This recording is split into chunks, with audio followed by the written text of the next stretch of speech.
So, Peter, it's been a really difficult 5 weeks. Um, Before we talk about your most recent experience, could you please describe what your life was like at the beginning of 2022? What were you thinking? Were you preparing for an invasion?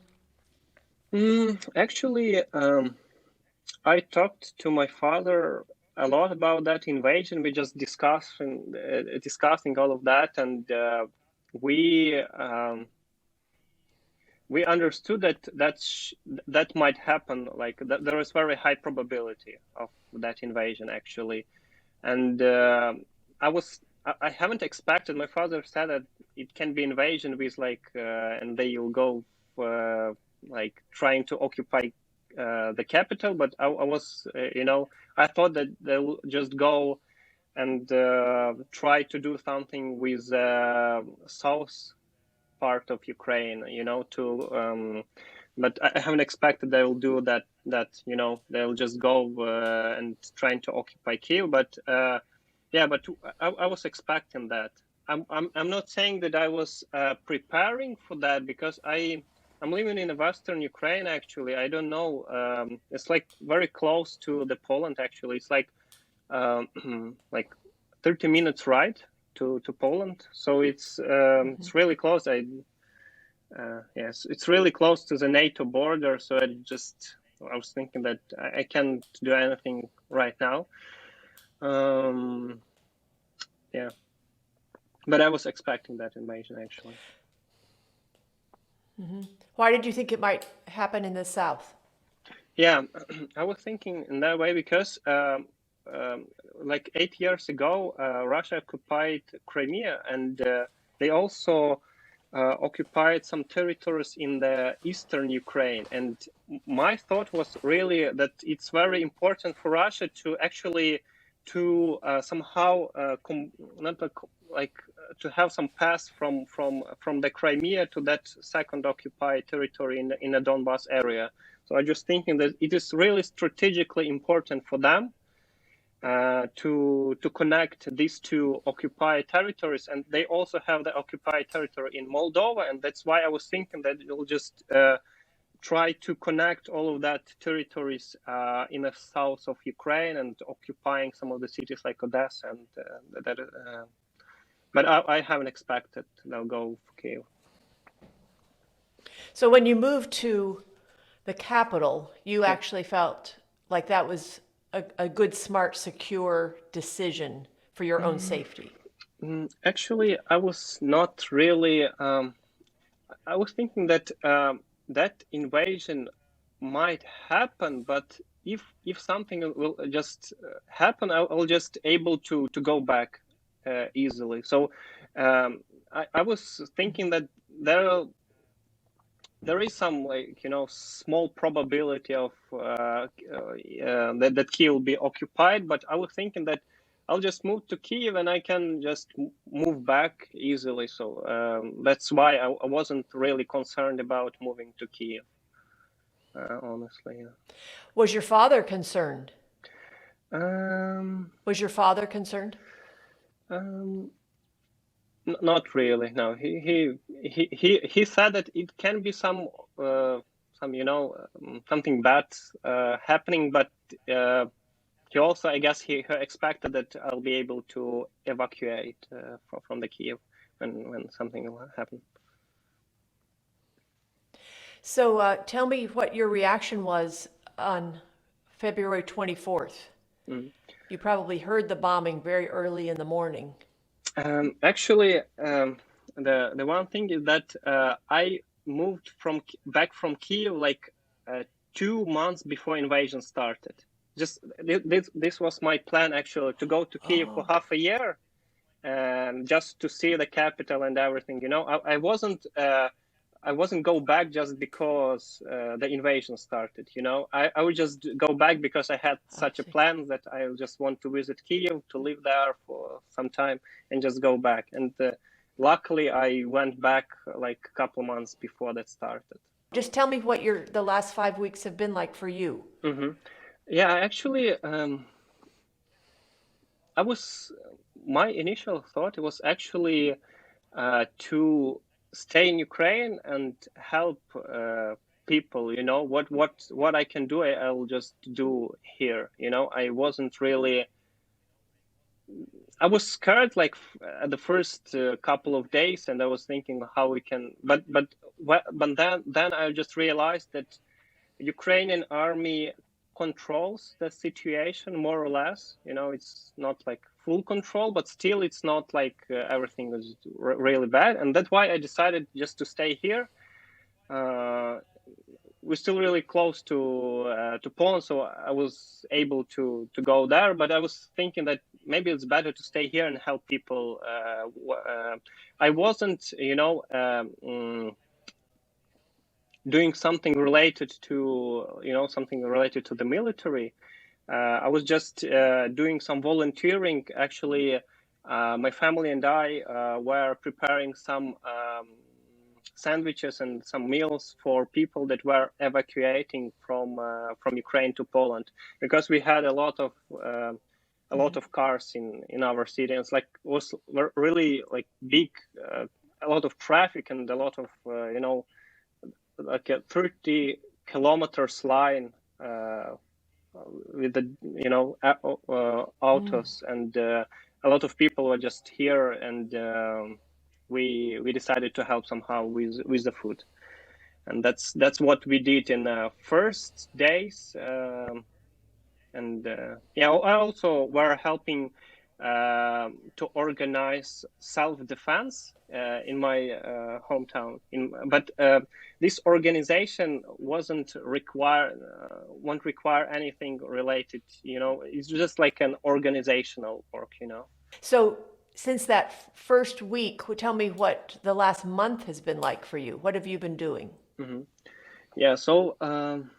As I said, in the first week, we were volunteering a little bit, and but recently I was just doing some. I was like fighting in the cyber front, if you know what I'm talking about. I don't know. I don't like to talk much about that. It's kind of confidential, but I would just want to say that I have experience in programming and all of that stuff, and I was decided to help in that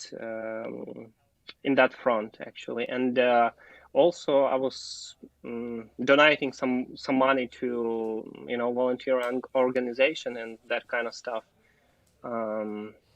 Also were like arguing with people on the internet. I don't know if it's like a lot, but I think it's informational war, which is also important, I guess.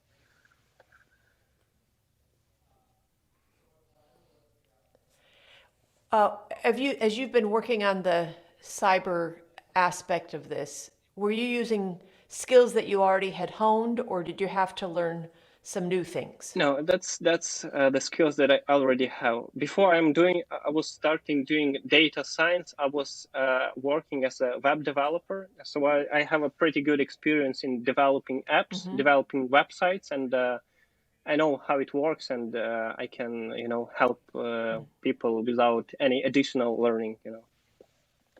So, Peter, we've had to postpone this interview twice. Can you please tell us about what caused the cancellations and what those experiences were like for you? Yeah, actually, I canceled the interviews because in my area, we had this air raid sirens, and during Peter? I'm trying to stay safe, and that's why during these air sirens, I go to the first floor. I'm actually living in the house with the 2 floors, and I'm just going down on the ground floor, and just staying in the corridor, because we don't have any windows in the corridor, and it's more or less safe compared to the other rooms. And that's why I was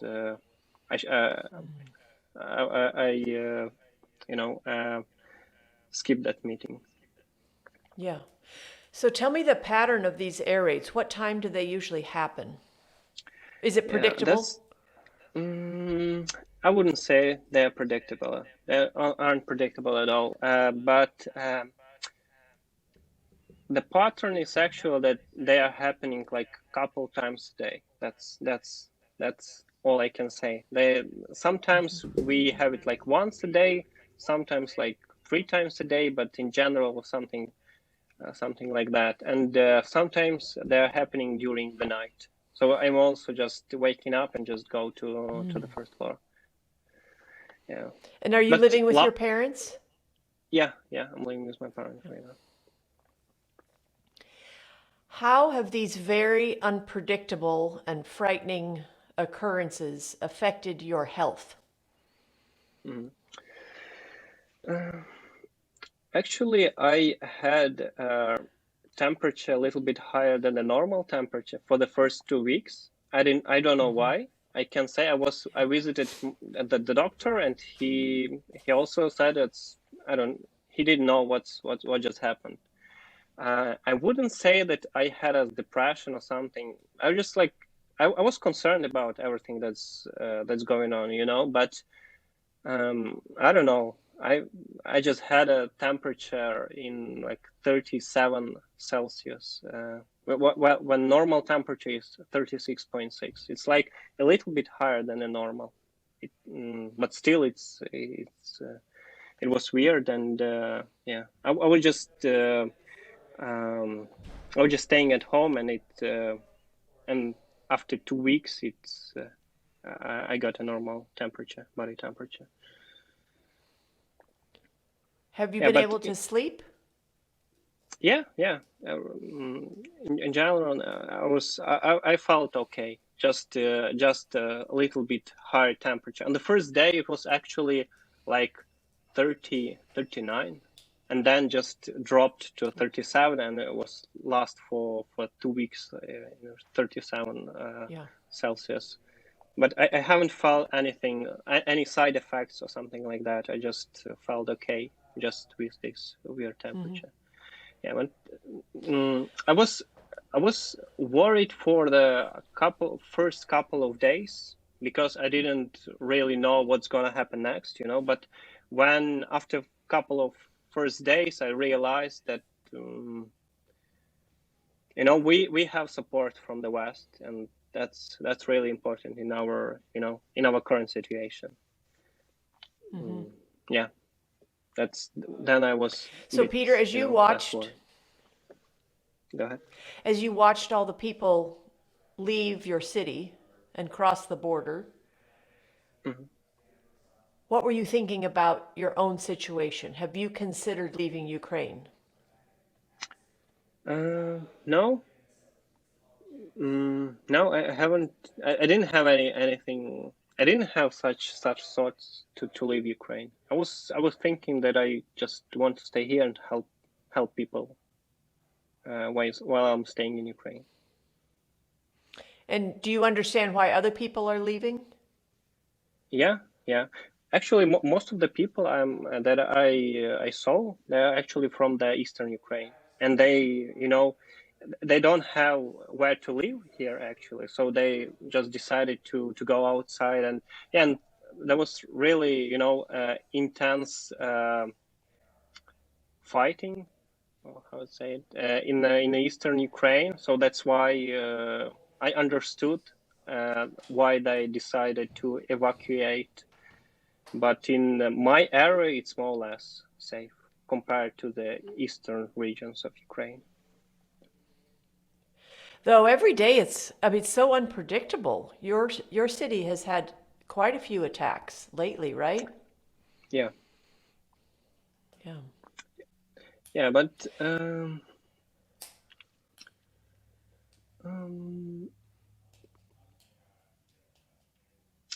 even if we have these attacks, I I don't know. I wasn't. I didn't have any thoughts to evacuate from Ukraine. I didn't have such thoughts. Do you think it helps that you have a secure place with your parents to live? Do you think that influenced your decision? Yeah. That's actually mostly why I decided to stay here, because we have a house with very close to the Poland, and I think it's more or less safe right now. Yeah. So have you been able to work during this last month? Yeah, actually, first couple of weeks I was just volunteering a little bit, and that's why I wasn't be able to work. But after that, after first 2 weeks, and on the third week I started working, and I'm work like almost full time. I work it's I sometimes interrupts when I have these IR sirens, but in general I was able to work. Wow. Wow. So you're able to concentrate and Yeah, work effectively despite these yeah, interruptions. yeah. I think that's amazing. How Um, much do you listen to the news?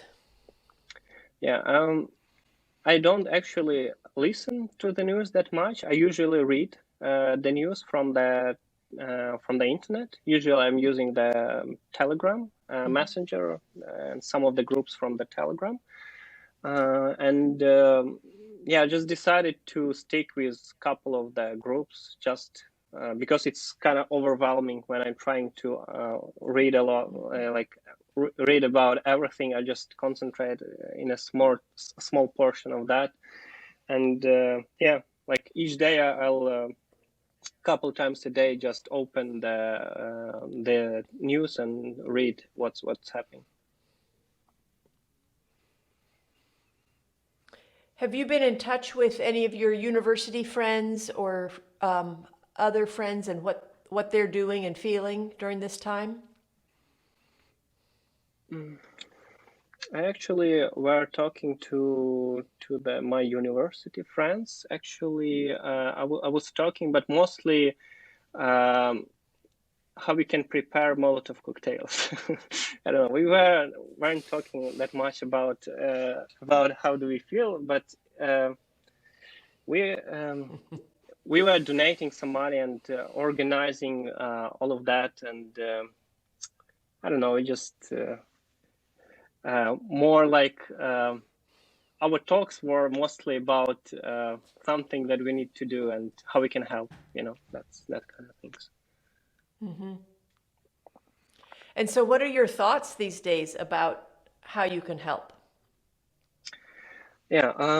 Currently, uh, I spent some time working on the cyber fund actually, and this one of the things. The second is I'm actually trying to um, donate some money, which is also important, I guess. And the third is I'm actually um, trying to understand what's happening in Ukraine and in Russia, and um, what we're gonna do next. That's what I'm thinking right now, and um, I'm investigating that topics, reading some articles and that kind of stuff.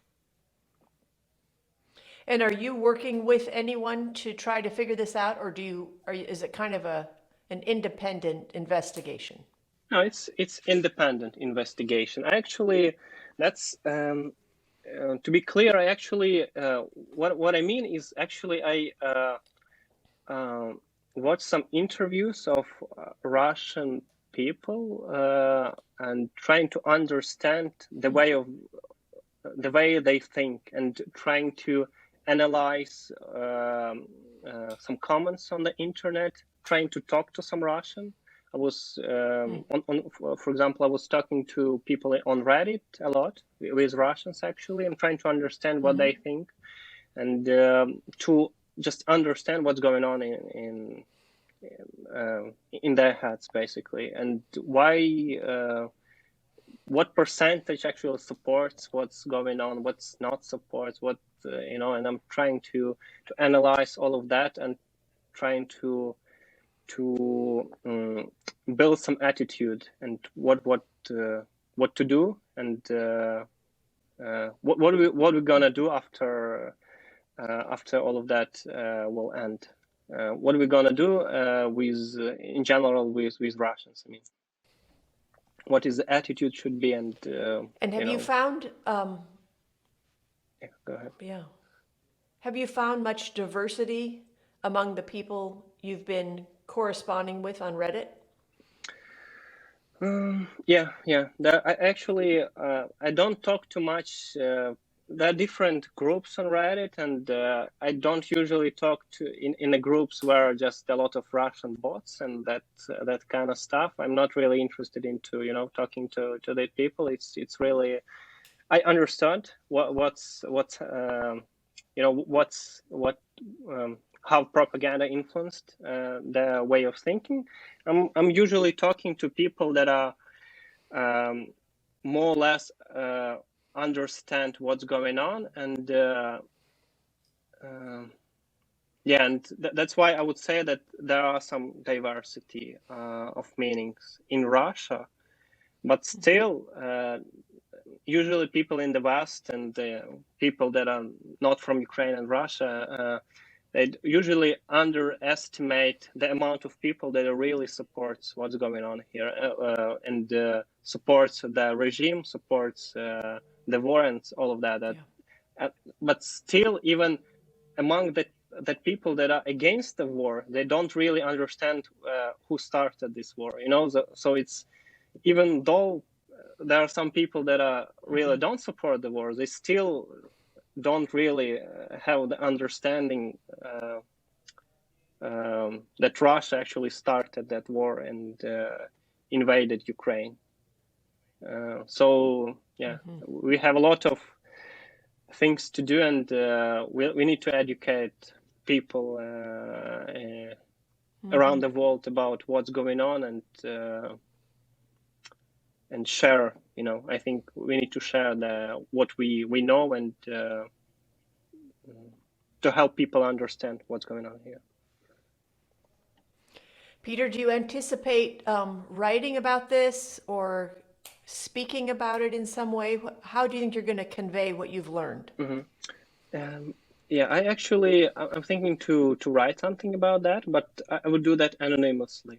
So I'm not really interested into doing some kind of speech or something. I'm just thinking to write and to validate my thoughts with the people from Ukraine, from Russia, and to consolidate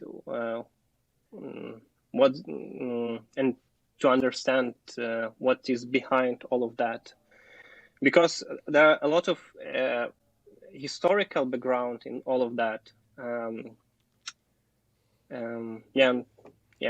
just doing that investigation, and I'll probably share my thoughts, but it won't be anonymous, I guess.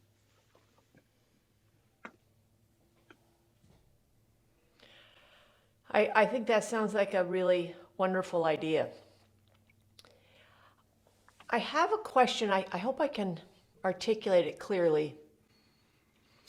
Do you have a sense of whether or not there's much of an intersection between how you were trained at university and how you are approaching the current situation in the way that you're gathering information? It's a very interesting question, actually. I wouldn't say that the way I'm approaching and analyzing the information that university have a lot of influence on that. I think the influence on that actually the whole industry, I would say, not just university, but data science and all of that. I actually think that my experience in general have some influence in that, and I found that I also rely a lot on the numbers and I'm trying to be unbiased and trying to because it's very important to be unbiased and not just in a data science, if you're doing some report and doing something, you need to be unbiased in all of that, and to with a cold mind analyzing all of the all of the facts. And that's why when I'm doing all that, I feel that it's really there are some similarities in my work and in Yeah, in my work, I guess. Yeah.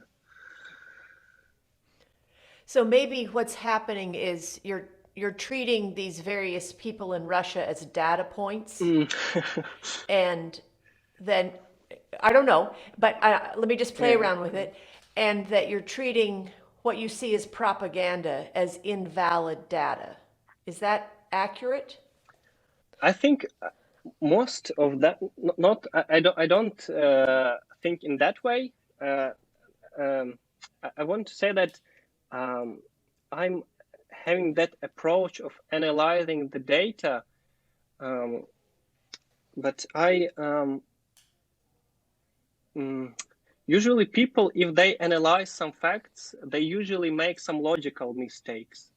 And that's why I mostly rely not on the data points and the propaganda versus not propaganda, like fake with real information. I usually rely on the logic and the way I'm analyzing all that. Oh. I'm trying to be unbiased and to be like really rely on only on the facts and on the logic, and the way I validate these facts are also based on the logic and yeah. So it's within propaganda that you see illogical conclusions, Yeah. correct? And that's how you determine whether it's true or not. Right. Yeah. Yeah. Okay. Because one thing that's really impressed me in our conversation is your ability to function and to stay even in the midst of a crisis. And perhaps that has something to do with the way you've been trained and the way your mind might naturally Yeah. work. Yeah. I would agree with that. I'm the type of person. I like science a lot, actually, and that's why I'm the type of person that would, with a cold mind, analyze what's happening, and I will not blame people for nothing. But if I blame people, I just blame them based on the facts and logic. That's why I usually think. So, what are your feelings right now towards Putin and the people who support him? Yeah, I have that attitude that I don't saying that these people are good or bad. I'm just saying that they are sick, and I my view on all of that is actually not to try to convince the world that these people are bad, but just convince the world that these people are sick and should be treated as a sick people. We need to think what we're gonna do and how we can uh, mm, you know um, tackle with that illness. We need to think about that. And Yeah, yeah. that's And what are the symptoms and signs of their illness? How do you know they're sick? mostly I know that they are sick if they are illogical in their thinking, because I can, when I debating with the people on the internet, I can find the logical mistakes, and I usually show these mistakes to people. People, they stop talking to me often.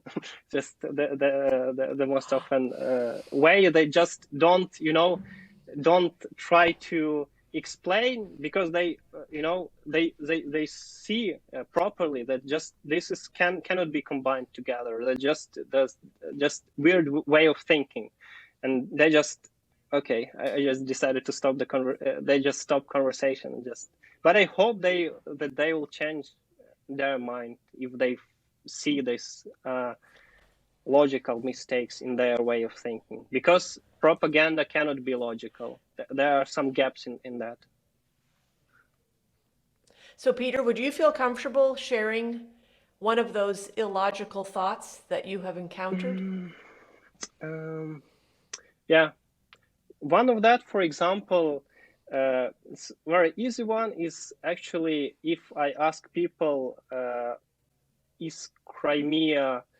Uh, uh, I mean, who owns Crimea? And they usually, a lot of Russians that are not like brainwashed by the propaganda. They still don't know, and they are saying that it's like Crimea is Crimeans, like people who live in Crimea. They decide about the Crimea, and that's why I'm asking these people. Then who owns the Moscow? People that are living on in a Moscow, and they can decide what to do with the city, or there is some kind of government, and there's like the country and all of that. It's not only about the people that living in that territories, and that's and they can't answer that question. Some of them are trying to answer and then still find some logical mistakes in their way of thinking. But yeah, some of the people just don't realize that borders actually matters. That's not only about the people that living in that territory. I cannot. That's the main idea is that I'm trying to explain people if countries agreed on the borders. It should stay as they agreed, because there'll be a lot of problems if one country decides to change the borders. And yeah. Are there any other thoughts you would like to share before we end our conversation? Yeah, the only thought that I wanted to share is don't actually, for the people that are not in Ukraine and Russia, they don't really understand that situation that good, and that's why some of them may confidently think that it's only Putin doing all that, But it's really important to understand that there are a lot of Russians' influence on all of that, and there are a lot of support from the Russians, and historically, it's for people to understand what's going on right now. They need to know some things related to the history of Ukraine and Russia to really understand what's happening under the hood, and not to be that confident in the statements that are usually the people usually use, that only blame Putin, that kind of stuff. My thought is actually to a lot of Russians, as same as me, want to have Russia as a real democracy, not like an authoritarian country, because it's kind of dangerous to have the authoritarian country, especially close to your border, if you're talking about Ukraine. And we need to make Russia a democracy, and maybe we cannot make the whole Russia democracy. Maybe Russia should collapse or something to small pieces, and some of them, and these pieces will be like a small democratic countries. Maybe. So basically, I just want to say that we need to make Russia as a country a democracy, and maybe the way of doing that is to actually like destroy everything and build from the very beginning. I don't know how but by destroying, I don't mean that we need to bomb or something. That's not the way I'm thinking. But we need to make people start from the blank paper. That's what I'm thinking. And maybe sanctions, maybe even the personal sanctions, when we saying that I won't listen, I won't watch Russian movies or listen Russian songs and that kind of stuff. We'll just stop this Russian culture from spreading, and maybe you'll be able to stop that somehow. So I'm still thinking on that, but the idea behind all of that is that Russians should start from the blank paper. That's what my thought is. They need to start from the blank paper and to build the real democracy. Right. All right. I wish you the very best as you piece together your thoughts and put it in writing, and I Thank hope you find a very effective platform. you. Yeah, I will think about that. Peter, thank you so much for taking the time to speak with me. Thank you.